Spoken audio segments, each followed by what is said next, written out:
All right. Any your side's dedications for Shlema, anything? For Shlema.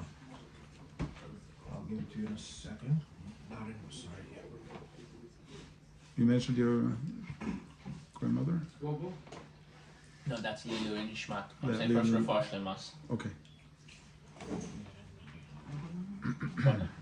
It's Torat Chaim, not Torat Metim. It's okay. Okay. Should I put it in the group?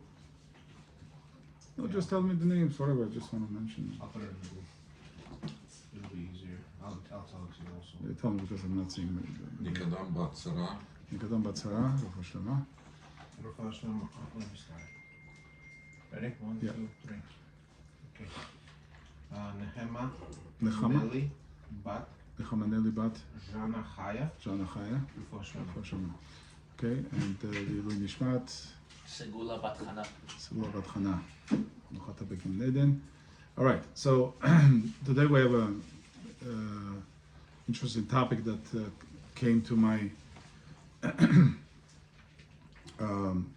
mind kind of this week. A lot of things are going on, and I just wanted to cover several aspects of mental health in today's society as it connects to technology. I mean, we're surrounded by technology, and we have three major types of technology. Big companies that are focused on control of what we see, what we hear, and what we take in. We spoke a lot about nutrition and food, and obviously there are also big companies that govern that space, which allows them to dictate what goes into our food. We no longer cultivate our own food. We don't eat like our ancestors did. We don't live off the land. We're dependent on some farmer, and usually it's a Chinese farmer that ships whatever product across the world, and then we have a forced position to figure out whether it's healthy for us, it's good for us, not good for us, short term, long term, and so on. So today I want to touch on a little bit of technology, AI, and the pharma and the big pharma that's now increasingly putting these technologies into drugs that people use, into foods. At the end of the day, what we're dealing with is data sets. Data sets are basically information. Information can come in many different ways. Information could be a spoken word, information could be a written word, information could be a recording, information could be a certain characters, DNA could be an information. Drugs have molecules in it that's information that once it enters a system, it dictates to the body what to activate, what to deactivate, what to increase, speed up, slow down, and so on. So it's a command, and as a web designer, I tell you the first time I was exposed to information that builds our websites, for instance, which is HTML, hypertext markup language. That's what HTML stands for. And when I first saw the HTML, and then when you code with your own hands, and you make a mistake, and it doesn't forgive your mistake, all of a sudden nothing shows up. A page doesn't show up because you misspelled a word. And I said, okay, so what are we writing? What are we using to write? And what we use to write is American English. We don't use British English. You spell the word color, background color, and you spell it with U like a British spell, and nothing is going to happen. You have to spell it in American English. So at that moment you realize that what runs the world, which is computers and computer systems, are basically the power of the United States. It's not submarine, and it's not a aircraft carrier. Or nuclear. It's right. It's the information that runs these entities, right? NSA, CIA, whatever you want. It's all computer systems and codes that run information, and an enormous amount of information is passing from devices to devices, systems, the server farms that are underground. In fact, they say that the success of AI today, according to many CEOs of the AI companies, really is dependent on the power and resources that are available to run these very, very hungry servers that are supposed to process billions and billions of units of information every day. Besides that, it goes through us. This information is flowing through us. Right now, there are waves, there are radio waves, and other types of waves that we have. You have UV rays and you have other waves. It's all waves. It's real spectrums of waves. And there's visible light and there's invisible light. Visible and invisible waves. Today we can't imagine our life without it. I mean, you separate the person from his phone today for 2 hours and he has crisis. Who texted me, who wants me. Right, okay, so this is an important component, right? So we have to mention that because we as a nation are a unique nation in the sense that we are able to suspend time when it comes to Shabbat and Yom Tov, right? We suspend time and we say nothing else is going to penetrate this bubble of comfort and restfulness and relaxation and intention. Our kavanah becomes more pure, more focused and concentrated. Besides the benefits that it has for a person himself, for his family, for his loved ones, family unity, community, and so on. The paradigm that's set to identify this change comes from the Torah, obviously, in many different passages, both in stories of the Avot and then later in the laws that Moshe Rabbeinu brought and taught to Bnei Israel. And beginning of the Parshat Mishpatim, very beginning of Parshat Mishpatim gives us a little understanding of the person's position in the society. And there's two main positions, and it's not only discussed in the Torah, it's discussed in the Greek philosophy and so on. That what should person strive for? Should he strive for less work and more relaxation, more leisure, what is referred to as leisure? Should he strive for more work because more work is productive, and more work you do, more progress you have, and more, right? Right. And this concept is demonstrated in the bottom of the society, which is slavery. Parsha starts with Eved Ivri, Shesh Shanim Yavod, Vashvi Yitzich Chofshi Chinam, right? Chinam.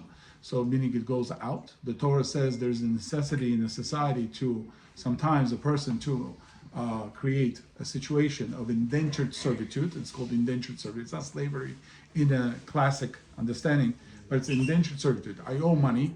A court caught me doing something. Today's courts called it community service or something like that. There's no indentured servitude today, but for majority of most of the human societies, they had some form of retribution against person who violated something, financial crimes and so on, and they would obligate the person to pay back. And if he couldn't pay back, he would sell himself to be a servant. And the 6-year period was servitude. And at the end of 6-year period, God proclaimed that Li b'nei Israel avadim velo avadim lavadim. Jewish people are my servants and not servants to my servants. Yes, you had to pay back, but now it's over, and I want you to go free. There's no more obligation. You paid your debt to the society. Now you can go and build your life and be your own boss, so to speak. And only one that's above you is God Himself. And in the same parasha, we're all slaves to the dollar now. okay, so that comes out and springs out of this concept. So the parasha says the same breath. Im emor yomar ha'evet. If the slave says, ahavti et adoni, I love my master, a good boss, feeds me, takes care of me, takes care of my family. I have a wife and kids. I have a welfare state.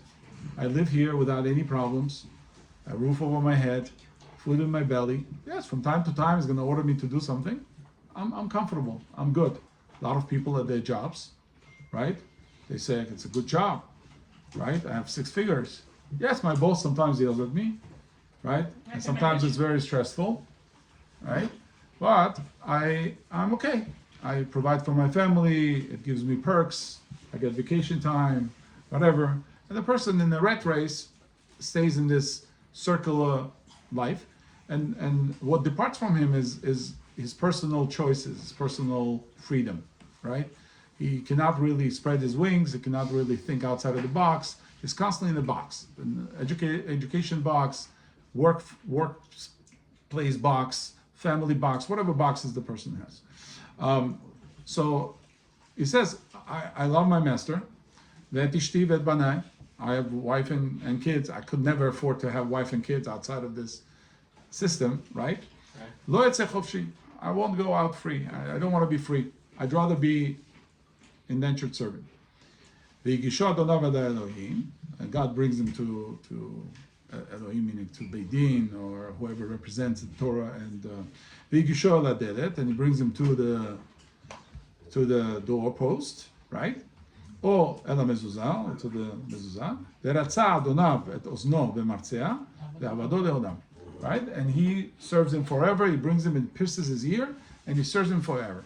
Now, in many cultures, there is such a thing related to the ear, particularly cultures that were influenced by the Jewish culture. I know in Georgian culture there's a saying, "Urmochri limona," ear pierced or ear cut slave. Comes from the Torah, right? In Russian also we have a similar thing. Pakorny rab. Why is it called Pakorny rab? Его покорили, right? He was lowered to be the slave, and now he's under me, right? Which is a desire kind of in the humanity to dominate a person or groups of people, countries, areas, and so on. And you see from time to time monarchs and Chinggis Khans of the world, they control vast territories and they dominate, and they have interest in enslaving as many people as possible. Now, this brings us to an important point that I want to draw from here, which has nothing to do with slavery, but has to do with a state of mind. If the person develops a state of mind where he wants to be a slave, there will be people that will accommodate him. Yeah? Sell yourself out there, right? Men or particular women that are willing to sell themselves for money, there will be buyers, right? For any age, regretfully, for any age, there will be buyers, right? And they will abuse these people and enslave them. I mean, human trafficking is still a thing today, right? Where women and children are used for all types of labor, abuse, sex workers, and so on. And this is where people put themselves on the conditions that allow this to happen. Nobody, most countries, well, I'm not talking about backwards countries where like Sudan or whatever, where there's a slave markets and stuff like that. We're talking about developed countries. Even in developed countries, a person could be, find themselves due to social structure, they run away from home, they don't have a place or whatever, and they fall to different ills of the society, and then it's very hard for them to climb back. In fact, we hear stories about people that made it back, and these are not pretty stories, and they rebuild themselves. Thank God, the United States is 250 years. It's a big muzzle to the United States that they lasted this long. Usually countries don't last this long, but this country happens to have a lot of immigration, and immigrants have enriched this country, regardless of what anybody thinks about illegal immigration. But legal immigration definitely helped this country grow to what it is, because immigrants, like we are part of that community. We know that we work much harder. We're non-violent. We want to succeed. We want our children to succeed, and therefore we do everything to utilize what this country has provided. And this country provides opportunity. A lot of freedom and opportunity does exist in this country, and God has blessed it in many ways for so many people to strive to come to America for that reason. But it's really a condition of the person that at the end of the day decides whether he wants to be a couch potato and he wants to sit in their mother's basement and watch video games and do nothing, and which this country also allows, right? There are many safety nets and social programs and welfare and so on that people afford to sit right now as I'm speaking. The people all over the projects in New York are sitting and watching TV, eating chips. Even in wealthy families too. In wealthy families also there, right? And also there's this definitely a place for corruption and other things that exist. But the person that corrupts himself, nothing can be worse than that.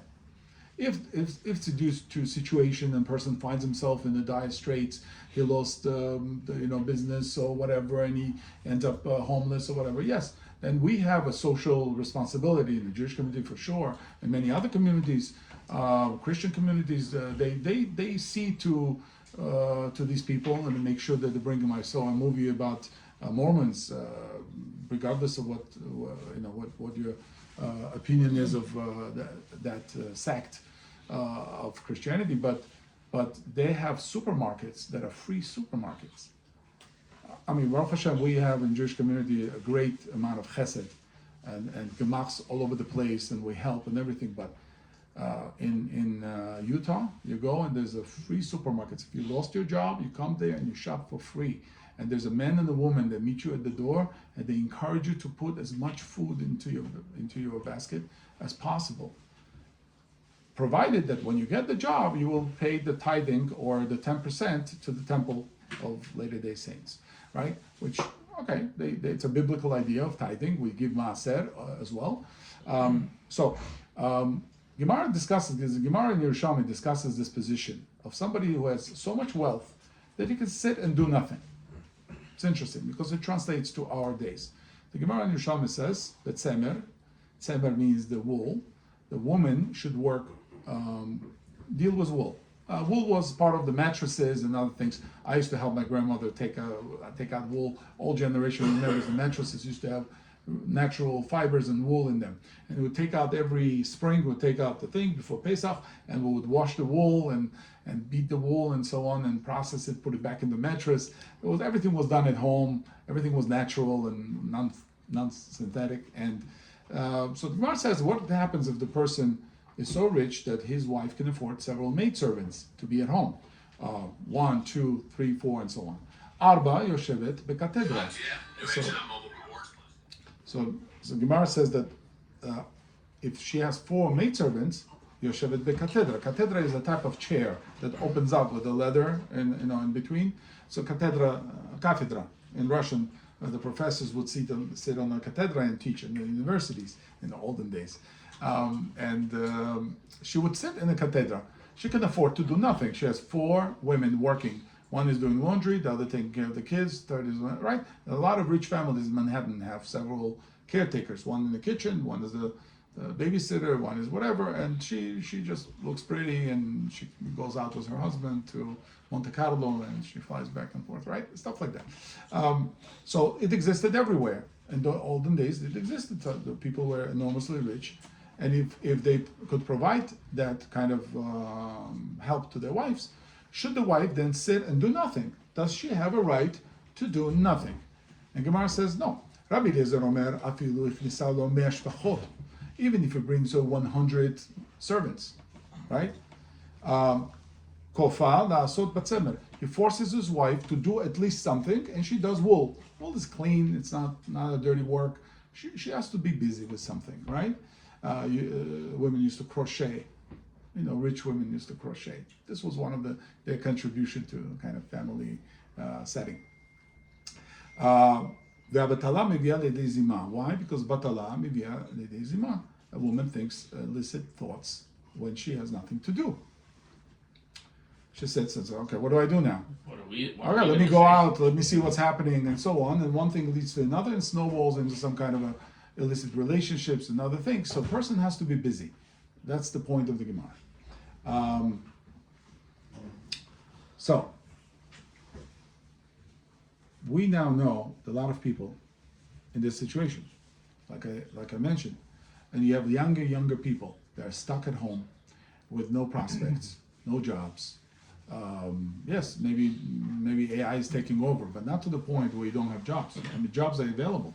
You pass by any fast food restaurant and the jobs are available. Who wants to work in fast food?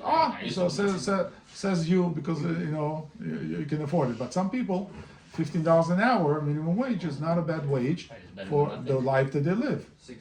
Right? So sometimes I'm surprised. I'm surprised at how much less do, let's say, non-Jews pay for their lifestyle. They can live in a $1,000 apartment, and they can drive a pretty decent car, and all they need is a regular job, like 9 to 5 regular job. DMV job would do, right? So, but some people decide not to do it, and a lot has to do with psychological pressures, drugs that are now distributed to youth from the school age. Drugs are available for young people, and once they become dependent and they become what's called lazy, and laziness sets in, it becomes both a social ill and also a personal and mental disease or ailment. And now in several cities, I have it on the sheet. You have these people that are from California to Portland to big cities, Philadelphia. You have neighborhoods filled with drug users, drug addicts, walking around bent over, slumped over, lying on the streets, and the city's doing very little to improve their condition. So they live in tent cities. They're not able to obviously work. Skid Row in California is a famous example. People just basically fall on hard times. They go over there, and people do support it. You know, some people are charitable and support it, but it's a dead end kind of position. It was a journalist, Colin Wilson. He said, "This is one of the most urgent problems for civilized man. He has created civilization to give himself security. Security for what? For boredom? His chief problem seems to be that most human beings need a certain amount of challenge or external stimulus to stop them from sinking into a blank stare and a blank consciousness of the idiot." This is profound. It's really describing what's happening today. That there's condition, there's a nutritional deficiency, which leads to mental deficiency, that do not allow people to function in society. Comes from, say, big companies, the one that I'm using right now to record this lecture, or drug companies that because of the market, they need to fill and to convince as many people as possible to use their product. Whether it's a drug, or it's a device, or it's injectable, or it's some kind of social media platform that constantly involves people in watching and binge watching and streaming stuff and posting stuff. That becomes a life. Some people live fully in the screen and they don't really understand the life outside of the screen, the new generation in particular. And there's several things that I'm going to mention that are connected to it. People are always on the phone. My son just left today back to Atlanta, and he's in a chiropractic school, and he, Baruch Hashem, is doing very well. And but he says that so many people, because of the phone use, they're looking at their phone this way. Their necks, the upper cervical, is so stagnated and challenged that everybody, almost 90% of people, have some kind of upper cervical problem or syndrome, what they call it. They don't turn their heads. They're fixated vision of a certain small area. Eyesight worsens. The mental, processing worsens. The balance goes off. People trip and fall a lot more often. Young people now are developing old people's diseases. There's people in their 30s and 40s that have Alzheimer's. Now, whether that's same as Alzheimer's symptoms in old age or whatever, but definitely a nerve supply and the proprioception to the limbs is not there. We're not hunters anymore. We're not, we're pacified. We sit most of the time. I sit most of the time, not because I want to, because I have to work. I'm connected to computer, whatever. Unless I consciously make the decision to get up and walk around, I'm going to end up with a back pain, with a neck pain, something's pulling, and then other conditions set in. We have bad foods, we abuse drugs or some kind of vapes and smoke and whatever, and that piles on and creates more layers of disbalance in our body. And that leads to young generation now connected to not only to the devices, but developing chronic issues with their health, with their posture, with their ability to pay attention. People on the phones run into cars. They just start crossing the road in front of me. I'm not saying this is a statistic. This is what I experience every day. They're not watching the road. They just start crossing, and they're not aware. They don't have a spatial awareness of where they are. And when they look at the light, they're not really processing. They're not processing, exactly. They're looking but not seeing, right? I put here this Egel HaZahav, which happens to be,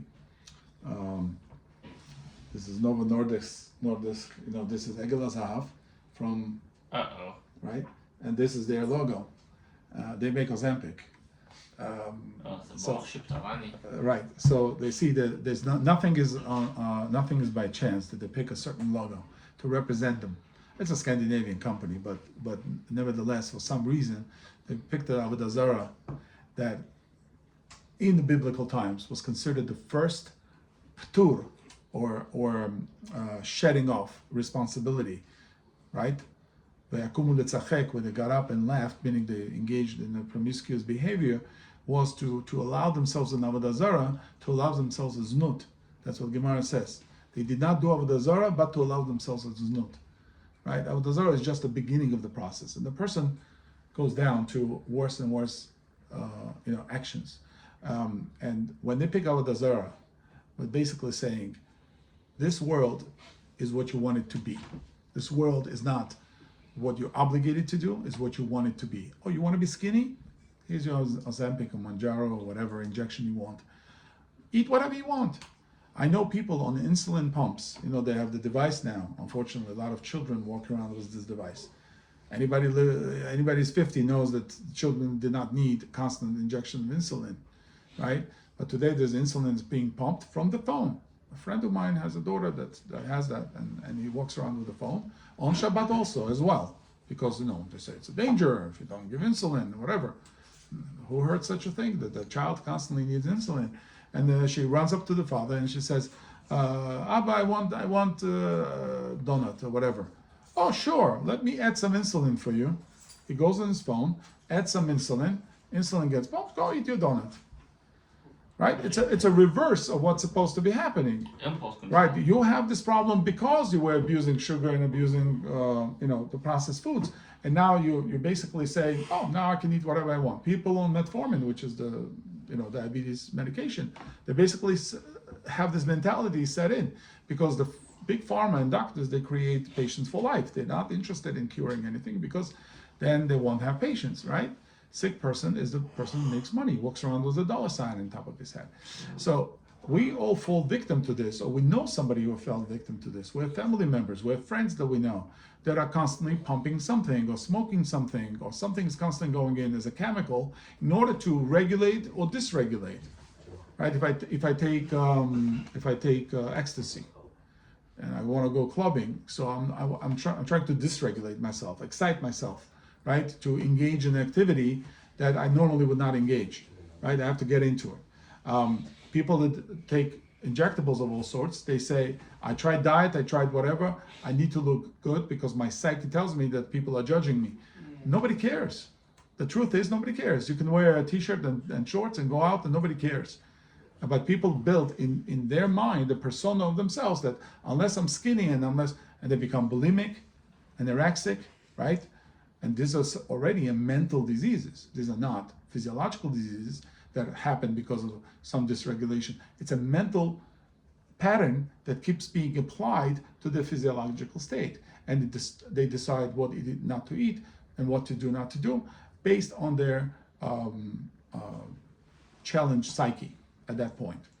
And we have at the very bottom, it's unfortunate, but there was a young woman that killed her own children recently, a couple of years ago. She was in Channel 7 News. It became a big story.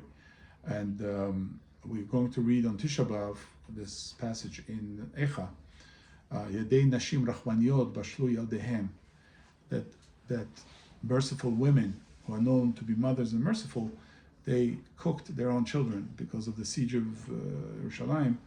They ate their own children. It's possible. It's within person's psyche to get to that low level.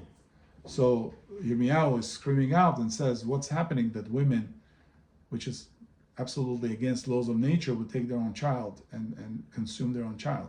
And many times you've heard the women, and usually this was a story from trailer park somewhere, or some project somewhere where the woman got sick of her child and she threw it in a garbage bin, right? Or drowned children, God forbid, and all this. Like, these are terrible stories. This is something that these are the things that keep me up at night. Like if I hear something like this, because to me and to every man that understands that we have to be protectors and whatever, and we entrust our wife or a female with care of the children, when that's broken, that's like a bottom line of any society. When we cannot keep the children safe, then something is wrong, and we have to very quickly and very intensely try to find out the core reasons. And I think some of them are very obvious. This is drug related, this is society and nutrition related, because even in the hardships of the past, we all heard about grandmothers, whatever, they used to live in a much worse situations, right? They didn't have air conditioning and the heat and whatever, but they were not drugged, they were not abused from the school age, and they were not given certain substances to control. Yes, it starts with Ritalin at the age 7 or whatever, because supposedly the child can't sit straight for 45 minutes in the jail that we call school, and then children come off the bus. They're frustrated. 45 minutes on the bus. They breathe. Did you smell some of these buses? They have like noxious fumes coming out of them. Yeah. They built them in 1970. This bus, and it's still running. If I'm driving behind this bus, I can't have the air conditioning, because all these fumes are coming in with the tailpipe that's looking me in the face. You know, those are yellow buses, the tailpipe. And the children are taking this up in their lungs and in the system, and then they, on the fast carbs, on the fast sugar, they falling asleep in the classroom. Then when they wake up, they're too active, and they try to pacify it and try to control it. Again, data set. They're introducing a drug to disrupt a function the body automatically and naturally and organically is producing in order to activate the child. Child's supposed to run around and play. Is at the age 7, 8, 9, is not supposed to be sitting behind the desk for 45 minutes for 8 hours. Not supposed to do that. And I found out myself when I was homeschooling my last 2 kids. I found out what a great difference that makes. You can, I have, Baruch Hashem, I have 4, so I have 2 that went to school and 2 that were more like homeschooled. And you can see the difference, right? The less agitation, there's a less paranoia or fear of something. Fear of authority comes in when you send your children to school. All of a sudden, they have to answer to teacher and principal and whatever. And then you come home and you have to do homework, and your parents are yelling at you, why don't you do homework? And the child is frustrated. The entire day, the child is a fight or flight. Somebody's after me to punish me for something that I didn't even mean to do. Also, right? Also like your loss of autonomy. I don't get to do what I want to do. That's what it is. That's what we're talking about. Everything. Now, what happens when there's an adult, and they tell the adult, unless you take the psychiatric Xanax or whatever, you're not allowed to do this or that, or you can't have a job. You're still limiting my freedom. And then because you're on the drugs, some opportunities are not available to you. Like U.S. military won't police academy won't take you. If you're using drugs, you can't buy a gun if you on certain medications, because they consider that not safe. So what is the safety? And we talking about industry, psychiatry in general, as the industry, never cured a single person. Never cured a single person. They're a long arm of the government just to say who's crazy and who is not. All they do is come up with 300 more disorders every year. They get together and they put in a little the DSM booklet. They put another 300 disorders. Oh, you're too sad, that's a disorder. Too happy, disorder. You're leaning to the right, it's a right-leaning disorder. Left-leaning disorder. Everything is disorder, and there's a drug which absolutely doesn't cure anything, but if you're too excited, will calm you down. If you're too calm, it will excite you, and so on. There's stimulants, depressants, antidepressants, and these drugs are basically a roller coaster that a lot of people are on because they just simply want to maintain their normal life. A lot of housewives, every other woman is on Xanax. Recently, I heard that in shidduch world, in the dating world, in the Jewish world, there are some so-called shadchanim, rebbitzins, or whoever, they offer girls, or mothers even, they tell their daughters, if you're anxious to go on a date, take a pill, take a Xanax. It'll calm you down, and you won't be as anxious because it's a boy. And instead of natural excitement natural things that God put in us, right? Yes, there's a lot of unknowns. I'm dating a person I don't know, whatever, right? But instead of the natural thing, the natural testosterone or natural progesterone or estrogen, right? We suppress it, and we give it a different drug that we can control, and now the levels can be controlled, and somebody's making money, right? You know why the Chateau wines are better than regular wine you buy in the store? Why the Chateau wines? There's competitions, and they say it's a good year. You know, they open a bottle of wine. It's a good year. Why is it a good year? What was the last year? Not a good year. Business. No. I'm talking about now the true quality of wine. It depends on the year. Not good wine, manufactured wine, does not depend on the year. Baron Herzog is going to be same Baron Herzog no matter when you open it. Why? Because they've killed the entire bacterium or the fungus that occurs naturally on the grapes. In chateaus, they don't do that. France, in Italy, whatever. In chateaus, they don't kill anything. It's natural. So the good year means that there was enough sunlight, was enough, soil was good, enough rain, and the grapes absorbed a lot of sugar. And when they crush them and they mix with the fungal cultures on the outside of the grape, all the white stuff, they start producing alcohol. And then depending on the year, you're going to have great wine or not so wine, right? So therefore, Chateau wines will have a prized year. 1967 Petrus or whatever, yeah. So that's why, because it is natural. It's organically generated nutrients that are in there. What they do today in a commercial setting, they bring the wine, they kill everything that's there, and they add their own yeast cultures to create exactly a 12% or 13% alcohol that they need. So the taste profile is the same, because we already got used to through fast foods and other commercially available foods that I want to taste and experience the same thing. Same McDonald's, same chips, same everything should be always the same. How can it be the same? Potatoes grew up this year, they have a more starch, less starch, or whatever, right? Depending on the soil. No, they're controlling everything throughout. From farms to your table, everything is controlled, right? So the same now is happening with what's called a polypharmacy. Polypharmacy is multiple medications that people are on, right? We'll give you this medication for arthritis, but it made you nauseous, so we'll give you medication for anti-nausea medication, and then we'll give you Tylenol because you have pain, and we'll give you this. So people are taking fistfuls of drugs, and these are not old people. These are in 40s and 50s. And then they have problems that are coming as a result of the side effects of the drugs. And then we have more drugs to treat symptoms of those problems. We never cure anything. There's no cures. Everything has a code, everything has a prescription, and you have to follow what they tell you. So therefore, it's being taken away from us. This entire world that God gave us is being micromanaged and locked away, right? It used to be in Tashkent and Tbilisi and somewhere you would pick up tomato. It smelled like tomato, right? Tasted like tomato. You would pass by in the market and the what do you call melons, dinya. The smell that I remember from my childhood. Good Tashkent dinyas would come in the summer. It would smell of the whole market. You wanted to eat and eat. It was like my favorite food. And now nothing smells. In Costco, nothing smells. There's no smell. They killed the profile. Why? Because if this one smells and this one doesn't smell, then he loses. So he says, no smell for anybody. Kill the smell, right? At some point, I think some Bukharians brought in the seeds, and they used to sell the long dini, Yeah, they still, but I think bigger companies got involved now, and it's hard to find. Right, lost the smell. So, but these are the unfortunate things that happen. Tragedies happen because people are losing their connection to nature, connection to real life, and the relationships as well. Because relationships are really data sets. My connection to you or to my children, my wife, is a data set. We know what we're talking about. But if everybody's sitting on the phone, everybody's doing something else, then we have a crisis. It used to be one type of crisis when people would retire. All of a sudden they would find the husband doesn't really like his wife, and the wife doesn't like the husband because they didn't spend this much time together.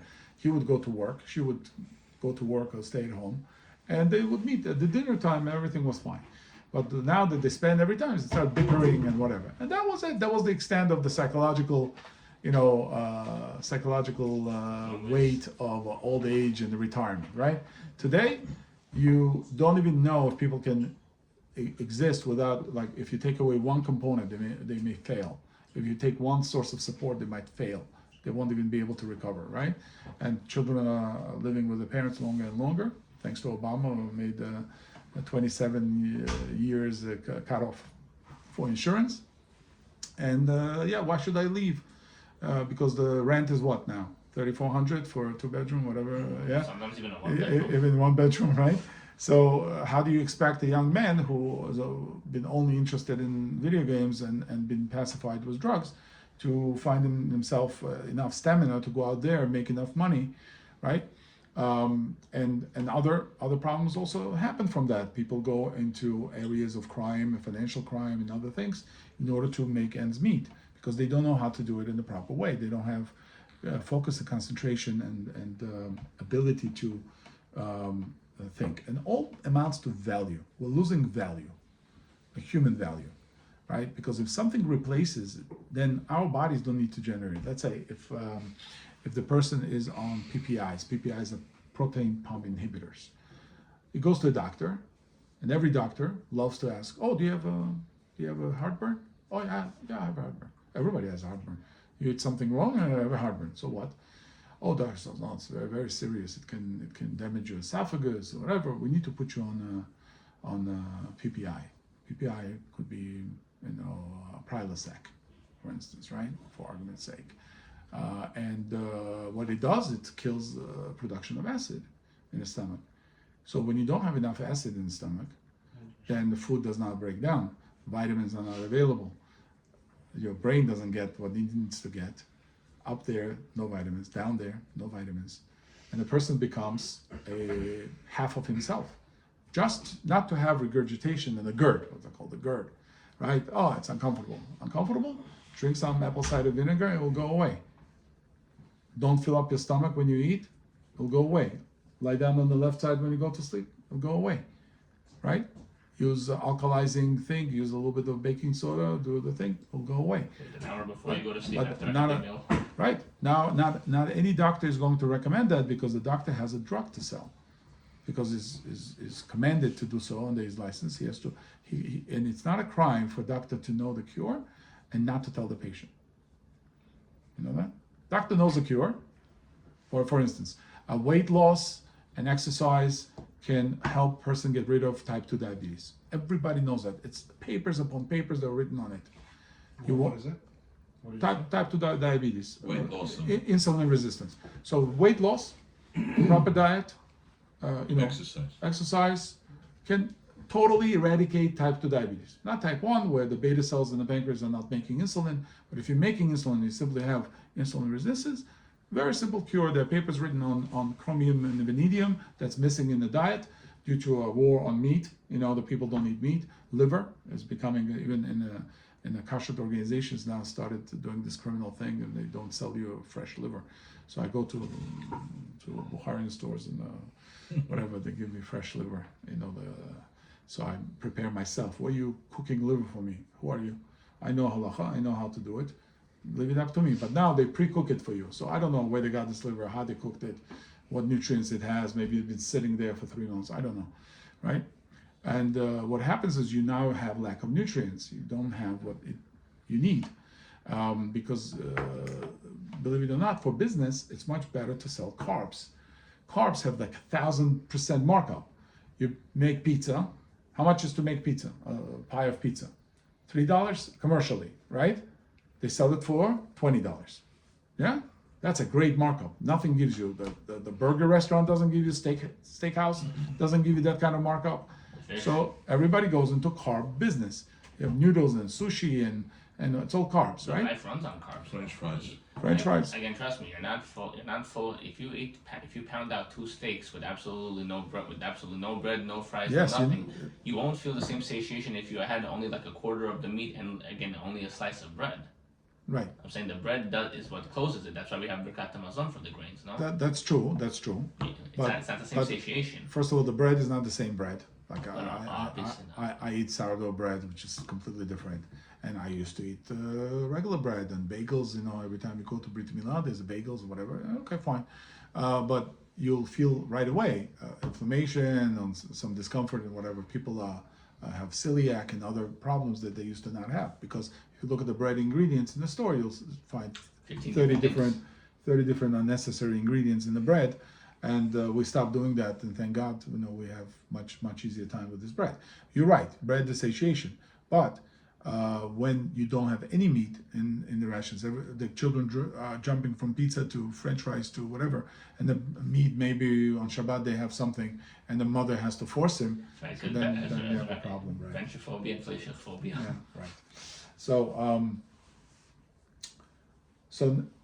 so now another portion, a big portion of this is technology, like we mentioned, but the technology that's now is running the pharmaceutical companies, running our screens, and you also have physical damage that comes from technology. You have radiation, right? You have a blue light that's constantly coming from the screens, and blue light, I mentioned I think before, that it's disrupting to entire circadian rhythm.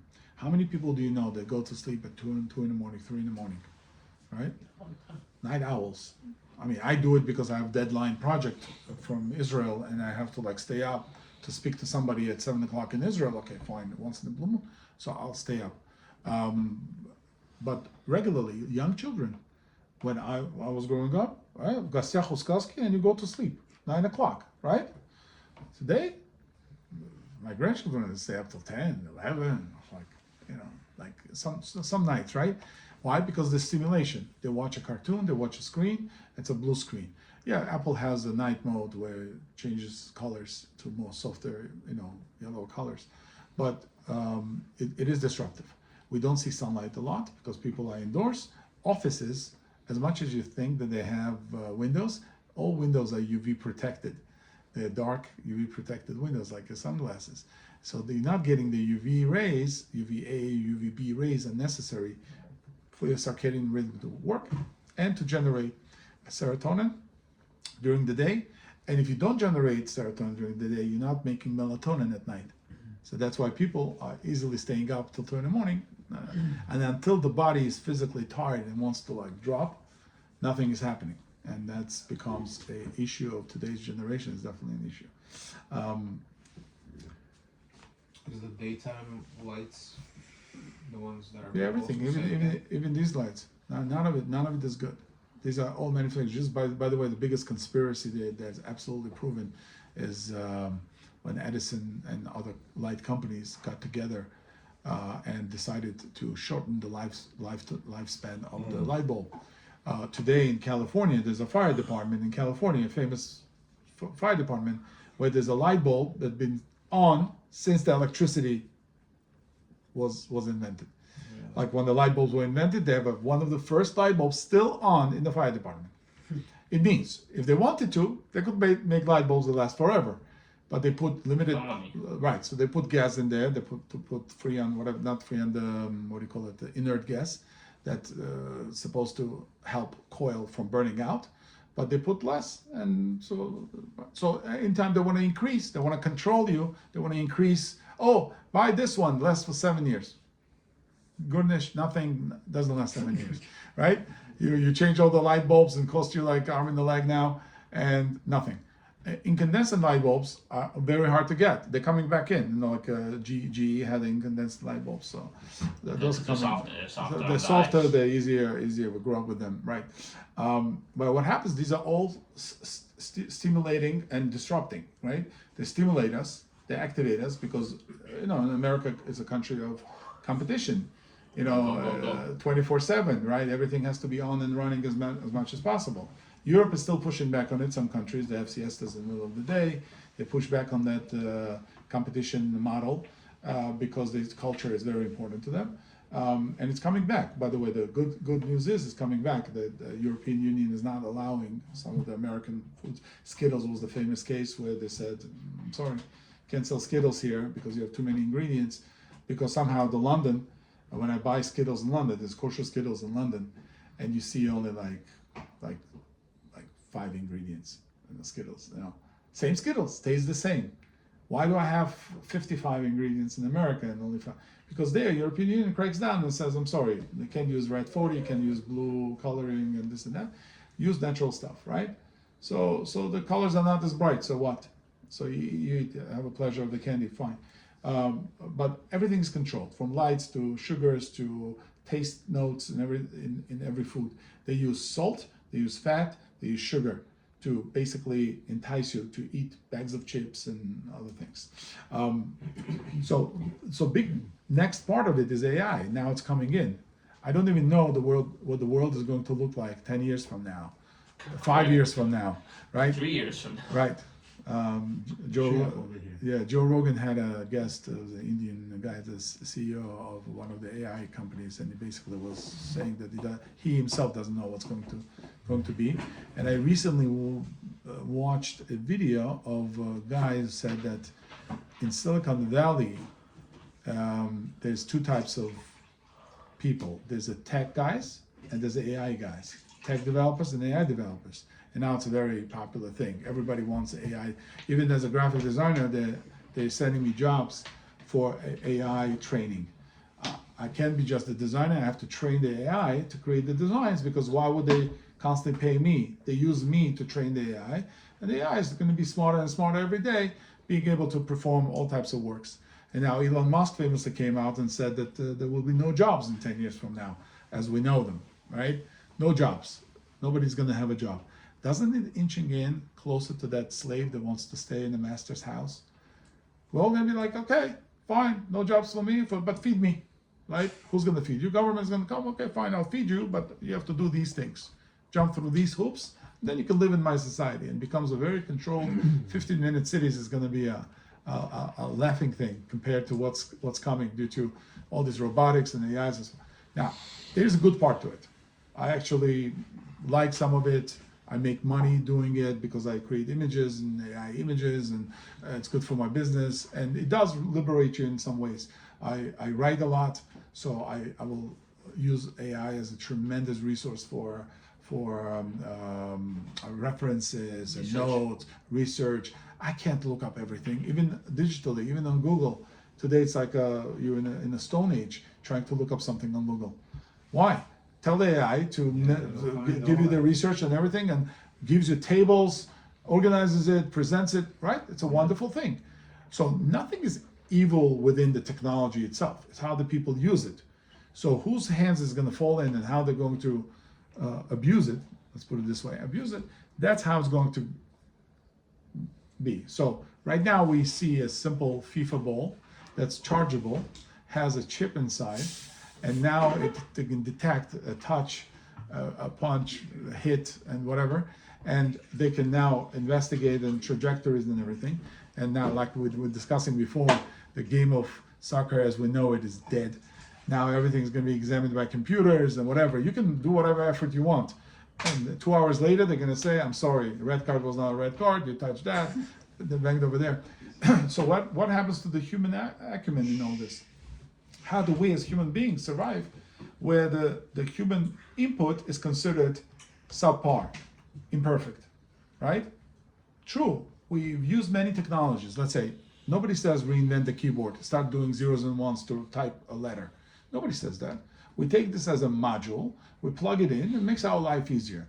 Nobody says get rid of refrigerators, go get ice from the whatever, and no, these are comforts of our life, and we're used to them and we use them well. But sometimes the technology could be used in a negative sense if it's everywhere, particularly with children, with young children. Now they have all types of they have what they call them. VR. It's called psychopathic trap. The young people are experiencing by conversing with AIs and constantly working with AIs, they become psychologically trapped in that world, right? They start asking questions, and young people who are vulnerable and their feelings are not regulated yet, nervous system is not regulated, they ask AIs questions like, should I end my life or something like that, God forbid, right? Should should I not live? Or my parents don't let me do this and that, or whatever. And that becomes a friend, that invisible friend. Remember, people used to have, crazy people used to have invisible friend that they used to talk to. It's okay when you're a child and you have an imagination or whatever. But when you're adult and you say, Bob told me, who's that? Oh yeah, that's my AI. He talks to me, it tells me everything I need to know. He likes me, compliments me, right? So it becomes like a life, the euphoria of the life that person creates in his own bubble. Meta tried to do that. Facebook tried to do meta environments where you would put on the thing and you go in. Metaverse, where you have a virtual meetings with characters, cartoon characters, whatever. So everybody can be whatever they want. So the part of what Torah describes as znut is one of the things is hiding your identity, right? Lo tilbash gever simlat isha, that the person, a man should not wear woman's clothes and woman men's clothes. That restriction comes from possible hiding of identity. Then man could now go in and penetrate the woman's society or locker room, whatever. And this is what's happening, was that all the trans people or whatever, and now thank God it's being pushed back. Trump is pushing back on it, fine. But grown men would walk into woman's locker room, he identifies as a woman, or he had some hormones taken or whatever, and he's competing in sports, and now gets to be with some girls in the locker room, right? This is exactly where the Torah draws the line. It says, when you start dressing like a woman, even though you're biologically a man, and vice versa, that's why we stop it. We're not allowed to. On Purim, barely Ashkenazim even that developed it. Even on Purim, it's frowned upon that you should be dressed as the opposite sex, right? Because eventually it all comes to dysregulation of society. We have AIs today not only running things on in the business, let's say, the business models. Now they have a language models that change our understanding of things. Meaning people trust authority. The argument from authority is very popular. Who said it? Einstein said it, right? Okay, Einstein said it. So what do I know? I'm not Einstein. Einstein was wrong so many times you can't even believe. In fact, everybody says Einstein's theory of relativity, whatever. He never got a Nobel Prize for that. He got a Nobel Prize for something else. Theory of relativity never was proven. Nobody could sign off on it and say that it's a good theory. No, was never given a Nobel Prize for that. And most people say, oh, he knows Einstein. No, it could have been fake. Could have been hired by U.S. government. He worked on Manhattan Project. You don't know what secrets he kept and what he had in mind. But they program us. They set our thinking in a certain way. So when people say, ChatGPT told me something, they take it as a fact. They're not going to research it because they say, how could I research more than AI, right? But it's simple examination. You know how many times I've caught it being wrong in the Torah, in the citing of the psukim, all the time. And unless you take it at the face value. Like I check it now. I have this paranoia, checking anything that it tells me, even for preparing a shir. I'm going to go and double check it to make sure that it's pointing me to the right place. And that's going to become, for some time, a challenge. People that trust it, whatever the data set that you trust, whether it's language model, or it's a drug, or it is a substance or food, or anything, or a supplement for that matter. There are a lot of fake supplements out there. People pounding creatine or something like that and go to gym. Oh, I need creatine. Why do you need creatine? God didn't create you to have like mega doses of creatine. Right? But somebody said, who said? Some authority, some guy in the gym. Oh, he's got big muscles, so he must know, right? No, double check. It's your life, it's your body, right? Maybe for him it's good, maybe for you it's not good. Maybe, you build different, right? One thing doesn't fit all. So, it's very sad that Jordan Peterson is very sick now because early on, benzos messed him up. Russians saved him once. They put him in a coma for like 10 days or something, and they got him out of, so the brain wouldn't explode basically on withdrawal. And now he's back in this situation. And as much of he is a medical professional, right? As much as he is,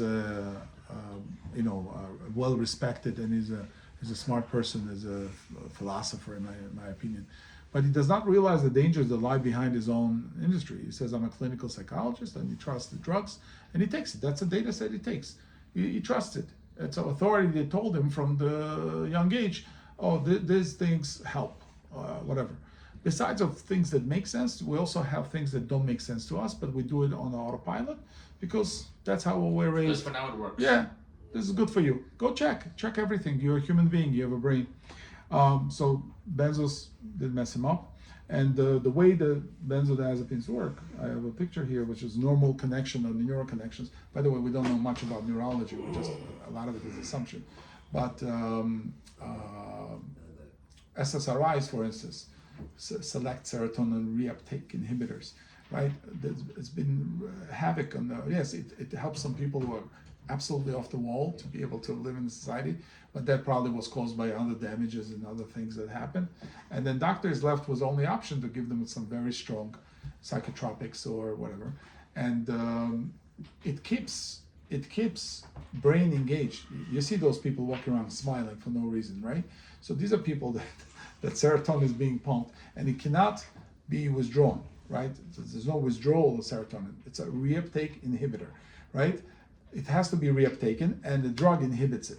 It doesn't allow it to be reuptaken, so it gets into the melatonin mode, let's say, and person falls asleep. So people are minds are racing, they can't fall asleep, they sleep 2 hours and then eventually they can die from that because a person can't live without sleep. But unfortunately, the argument the Greeks presented, which I'm quoting here, so ancient Greeks that were of this opinion that leisure is what should be a measure of a good life, not work. There's a machloket, there's an argument, and we obviously believe that work is, God set us in a sweat of our brow to go out and work. Adam le'amal yulad. Right, Amal Yulad, Yetzer Avotot Adi Arev, until the evening you should work, right? And we say on Rosh Chodesh. But they thought in Aristotle in Nicomachean Ethics, his son's name was Nicomachean.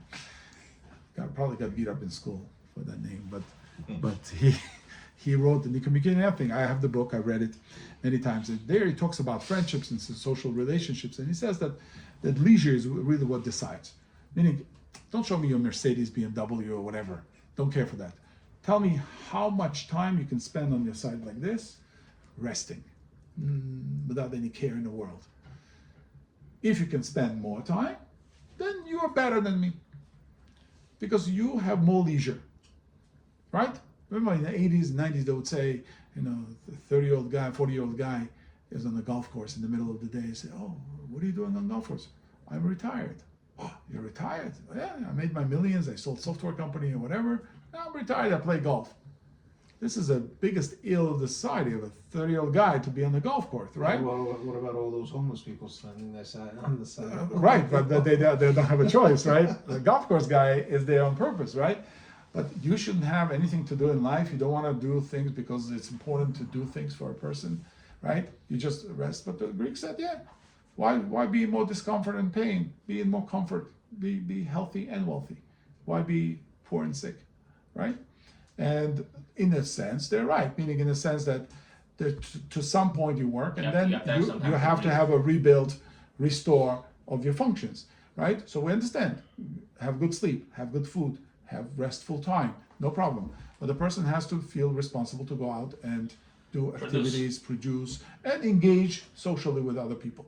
In fact, a lot of people that you see in nursing homes, there's a right. So there's a drastic contrast between people who are engaged in their life intellectually, not just physically, not 9-to-5 jobs, but intellectually engaged. They're curious by nature, meaning in the third act of their life, they were still curious about things. They read books and they met with people and they went on trips and then, right? Everything excited them around them. That's a healthy person, where all the nerves are firing all the time. When they pass by and they smell the roses and they talk to people. I do this all the time. I used to make myself like a deal that I used to be cooped up in the office, for several hours I would do, and then I would go on the Central Avenue and sit there. So I would go out in the coffee shop, get myself coffee, sit outside with my cigar, and I made a rule that I have to strike up a conversation, not just hello, but this conversation with a stranger. Start a conversation on anything. And I've gained clients from it, I've gained relationships from that, because it enriches your life, right? All of a sudden you find something else that's in the world that's exciting and new and so on. And then you come home and you tell your wife, right? I met this guy, I know him, right? So it becomes richer. In nursing homes, people who did not engage in this, you'll see them drooling and mindless, right? Because they have nothing else that would inspire them or guide them. So, Firefly? no, some beetle, very cute. Aww. Messenger. Yeah, I'm fascinated by insects in general, like bees and bumblebees. They defy nature. Nobody can prove how they can fly. Bumblebee should not be flying. There's no reason why bumblebee can fly. The small wings and the huge body, but they fly. They defy gravity. There's the whole shiur I can give just on that. But so with introduction of technologies and AI, we have several things.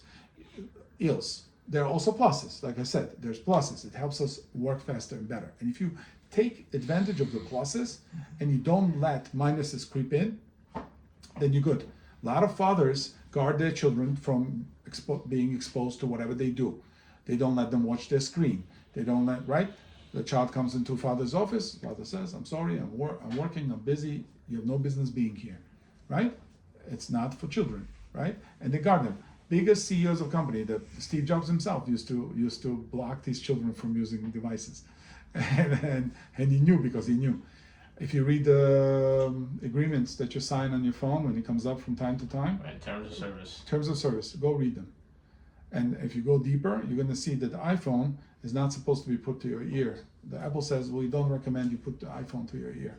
So much radiation that's coming out of it that's going to really heat up this side of the brain, and we don't recommend.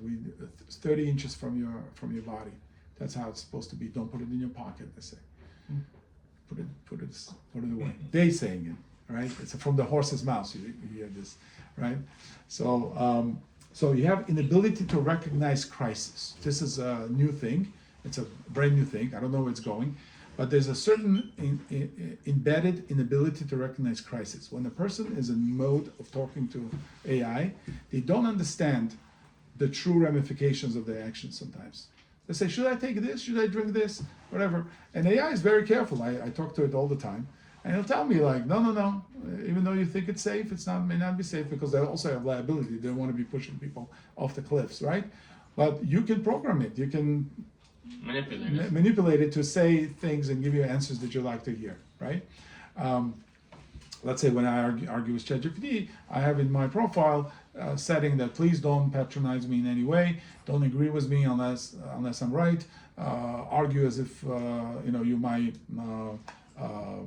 my opposition, exactly, and it gives me straightforward kind of answers, right, which I'm looking for, because I don't have too much time to spend arguing and semantics, but it's important to understand that a lot of people like that process, and they get trapped by the process, and then all of a sudden they don't understand how deep they've gone into asking it what to do, right, so to speak. It becomes their mother and father and so on.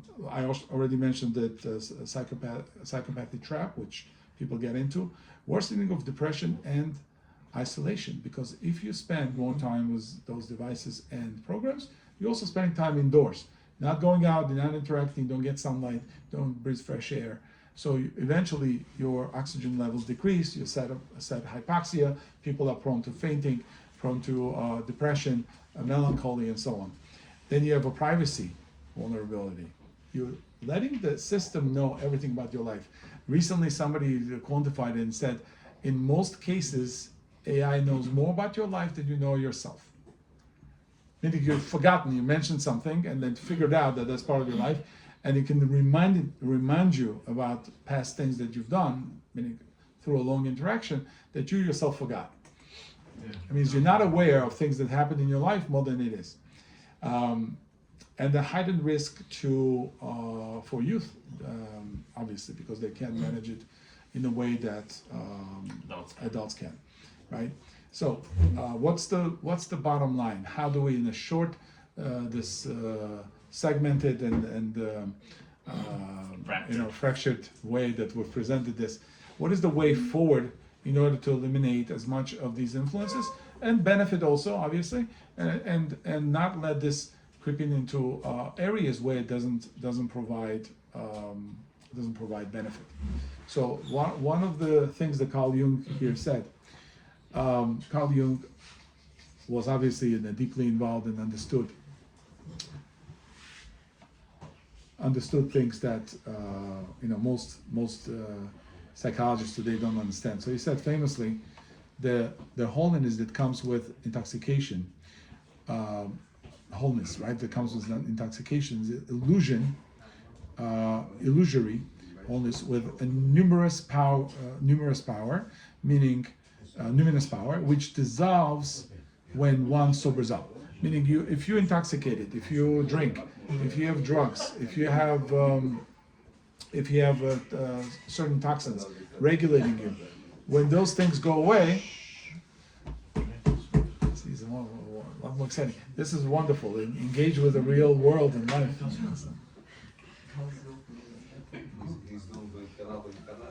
How big is it?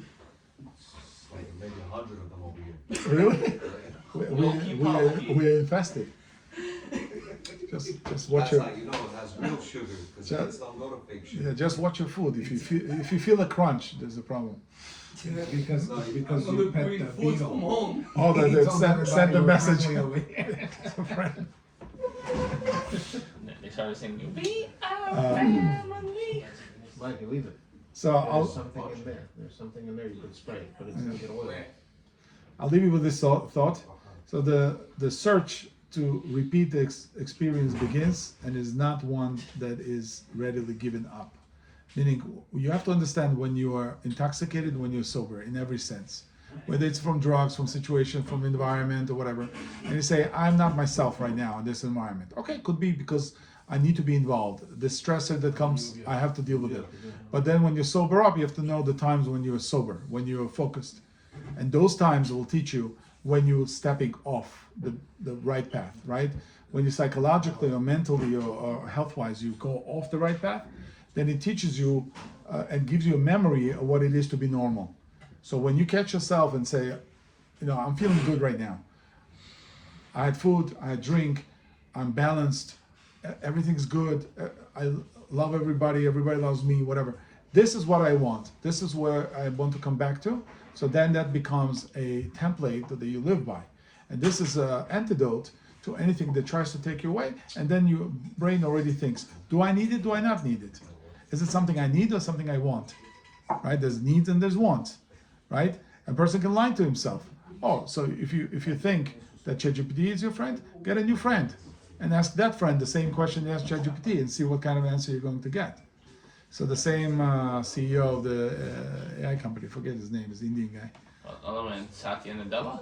Yeah, so it was on Joe Rogan. On Joe Rogan. Yeah, charge of Google. No, not Google, no.